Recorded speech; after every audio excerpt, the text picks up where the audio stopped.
The Montreal Alouettes visit the Winnipeg Blue Bombers on Thursday night for a rematch of the 2023 Grey Cup. The Owls debut a new-look defensive line featuring Canadians Derek Wigan, Isaac Adiemi-Berglund, and American Dylan Wynn, alongside Sean Lemon, while the Bombers turn to Eric Lofton and Celestin Hubba to replace right tackle Jamarcus Hardrick and defensive end Jackson Jeffcoat.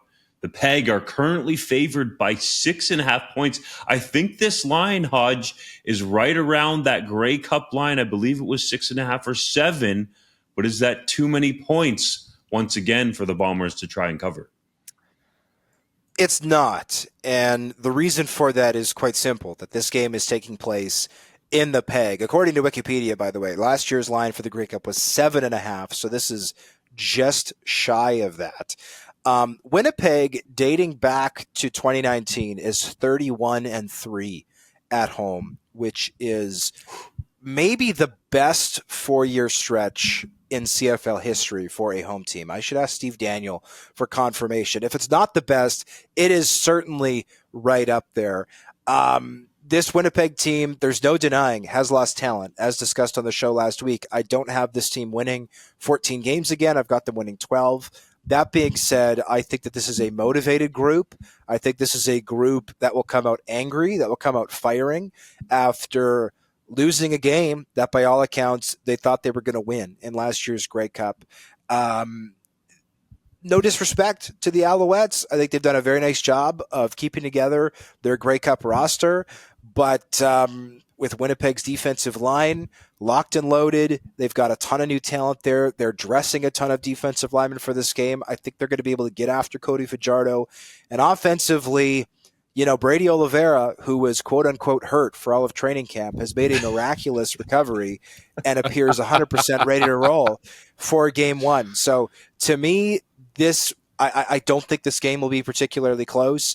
I wouldn't necessarily put money on the Bombers at over a touchdown, but if you're getting them at under 7 points, I think this is a no-brainer. You take Winnipeg to win and cover.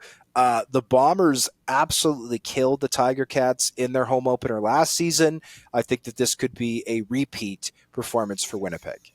Yeah, I see this exactly the same way as you do, Hodge. This is going to be a fired-up Bombers team that's looking to avenge last year's defeat, and they get a chance to do it not on the road, but in their own home stadium, which I believe right now is the hardest place to play in the entire CFL. That bodes very well for this team, even if they've got a few new faces in new places.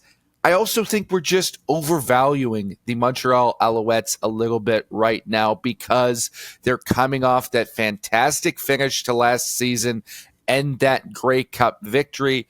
This is still a team that isn't going to blow you away offensively. They're going to control the ball. They're not going to commit many mistakes. And their defense is going to be exceptional, but they're not necessarily an explosive, dominant team that's going to come out and win 14 games. That wasn't the team they were last year. It's not going to be the team they are this year. They are going to be 10 wins, middle of the pack, top of the East type of deal. And the Winnipeg Blue Bombers, I believe, are still better than that. I'm taking Winnipeg and all the points. Bo Levi Mitchell makes his long-anticipated return to Calgary on Fridays. The Ticats visit the Stampeders at McMahon Stadium. Mitchell did not play in the only game between the two teams last season and is excited to face his former franchise, though he said he holds no ill will against the Stamps. Hamilton is a short road favorite in this one at around 1.5 points. Cheese. Can the Ticats win and cover? Do I have to pick someone for this game? Because I think they both should lose. I am not a believer in either of these franchises right now, and I don't think the margin between them is very large either.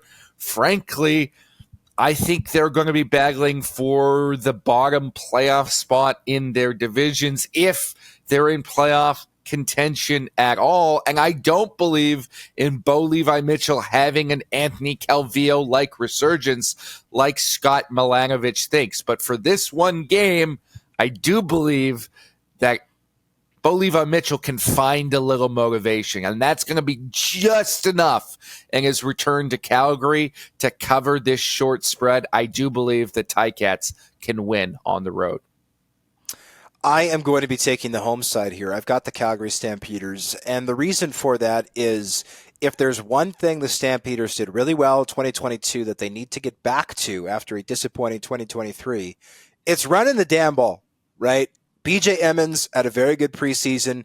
Peyton Logan was, I think, is one of the most explosive players in the CFL with the ball in his hands. And Dedrick Mills, I think, is solid. Hamilton has a lot of questions in their linebacking core, right? Gone, of course, is Simone Lawrence, who retired. Also, they have some more questions since the retirement of Jordan Williams. I think that unit could be potentially susceptible to the run. And this is not going to be a high-scoring game, right? I don't see this as a big, flashy, high-scoring game. I see this as a bit of a slugfest. And at the end of the day, I trust Calgary's secondary a little bit more than I do Hamilton's. The Stampeders spent a lot of money in their secondary this past offseason with getting DeMario Houston in there. They've completely revamped that unit. I will take the Stampeders, though, again, I think this is going to be a very tight game. The Saskatchewan Roughriders and Edmonton Elks match up on Saturday at Commonwealth Stadium with the green and gold around 2.5-point favorites, depending on your sportsbook. Despite winning only 2 home games last season, fellas, at least they stopped that dreaded long home losing streak. Trevor Harris makes his much-anticipated return from a tibial plateau fracture for the Riders, while McLeod Bethel Thompson, the law firm, makes his debut for the Elks. Hodge, who you got? I've got the Saskatchewan Roughriders against the spread. I would love to get at least a field goal, but if it stays at 2.5, I'll still take the points because, frankly, I think this game is a coin flip.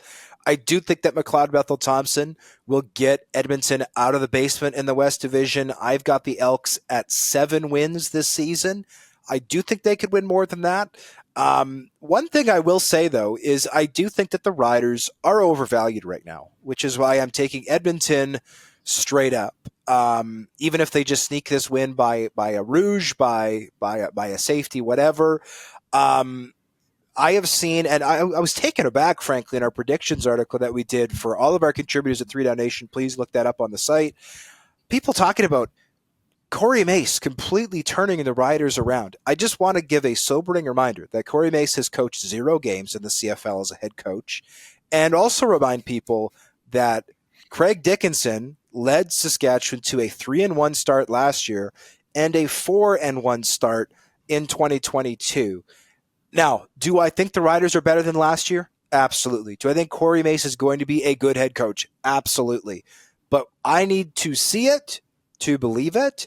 And there is recent precedent for the Riders starting hot and then collapsing. So I don't want to see anybody planning the victory parade if the Riders do in fact win. They literally beat Edmonton at Commonwealth Stadium in week 1 last year. Let's temper our expectations. I know that's hard to ask of Rider fans, especially after a couple of tricky seasons, but let's not plan the parade. Let's just go in here and see what we got. Let's go in. So I will take Edmonton straight up, but against the spread, I may as well take a couple of points with the Riders. Let's quickly recap what you just said there, Hodge. Saskatchewan has started both of the last 2 seasons hot.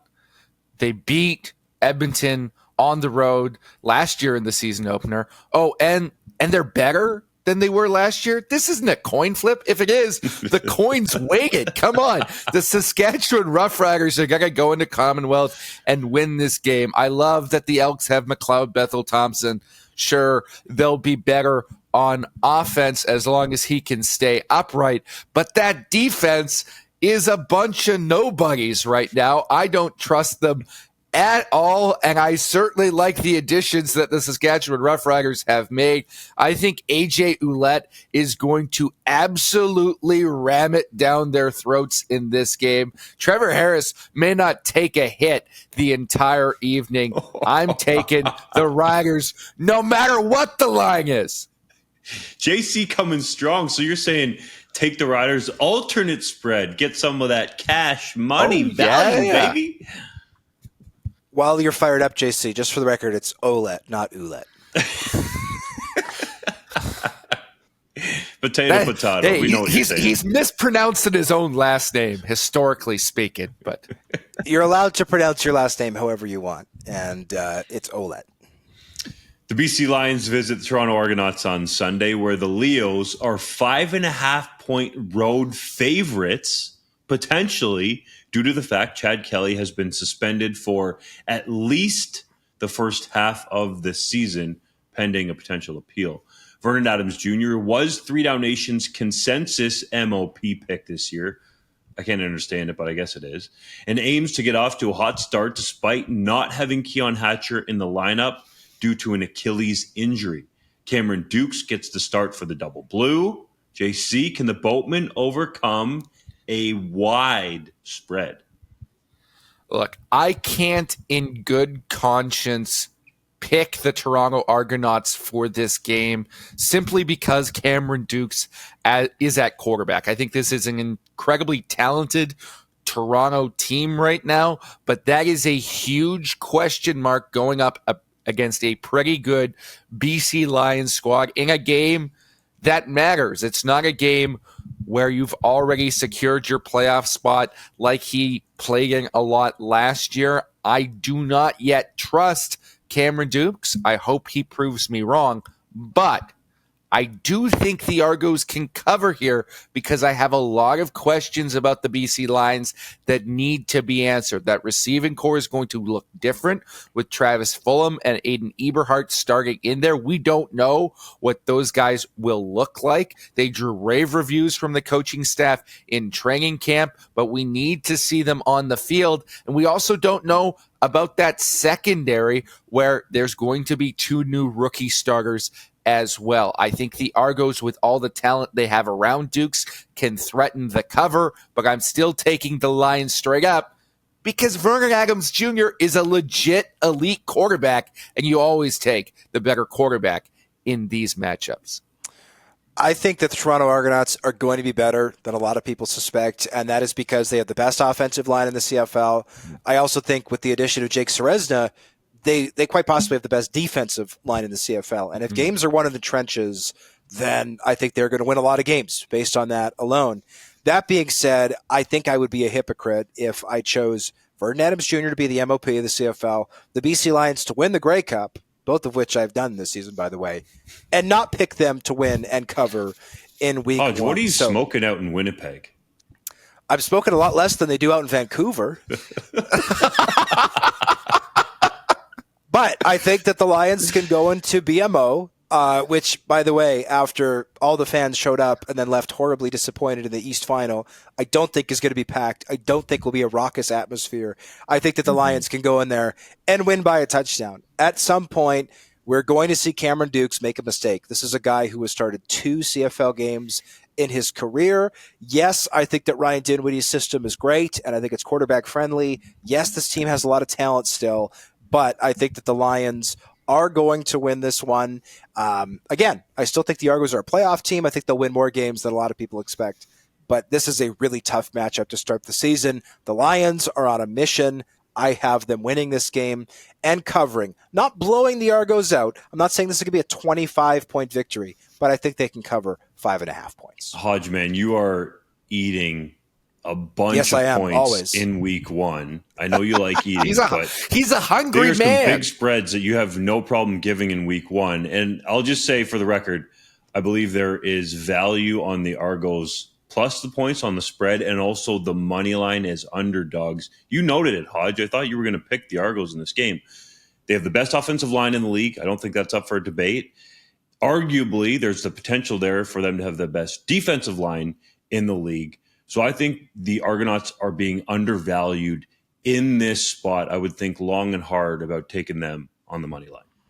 I will also say, historically, you can make good money in the CFL betting underdogs to start the year, while the odds makers are kind of feeling these things out. I am going completely against that trend, picking the Bombers and Lions, because I think there's some extenuating factors at play. But by all means, if you want to take the big underdogs in week one, historically speaking, I believe that has boded well for people.